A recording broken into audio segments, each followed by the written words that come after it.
बेटा यहाँ पे एक फंक्शन दिया है y को log base 2 log base 4 log base 6 फिर ये है। अब इसका पहले हमें डोमेन निकालना है। तो डोमेन निकालने के लिए इस लॉग का इनपुट क्या है 3 + 4x माइनस एक्स स्क्वायर। तो पहले हमने ग्रेटर देन 0 किया, उसको सॉल्व किया, माइनस से मल्टीप्लाई किया, रूट्स निकाले तो 2 + -√7।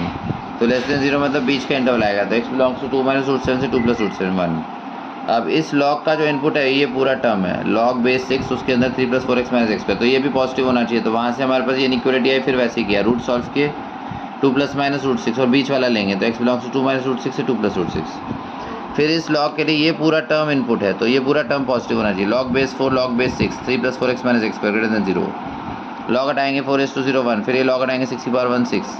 फिर इनइक्वालिटी बनाई x square minus 4x + 3 less than 0। Factorise किया, इसके रूट्स 1 और 3 आए, 1 और 3 के बीच में लेंगे, x belongs to open interval 1, 3। अब तीनों का इंटरसेक्शन लिया तो 1 से 3 आ रहा है। तो इसका मतलब a और b, ये क्वेश्चन में दिया था कि डोमेन a से b है, तो a1 बन गया, b3 बन गया।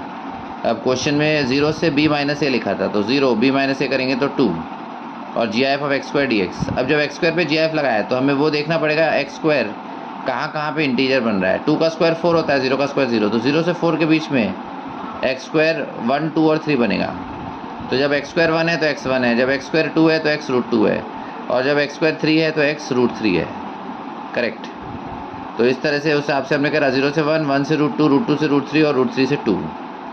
तो जब 1 से √2 है तो x² 1 से 2 के बीच में, मतलब x² का gf 1 होगा। √2 से √3 है तो x² 2 से 3 के बीच में, मतलब gf(x²) 2 होगा। और √3 से 2 के बीच में x² का gf 3 हो गया। तो उस हिसाब से वैल्यूज़ पुट करी, फिर इंटीग्रेट किया, तो इंटीग्रेट करने के बाद जो फाइनल आंसर आया वो आया 5 - √3 - √2। अब उसको इससे कंपेयर किया, p - √q - √r।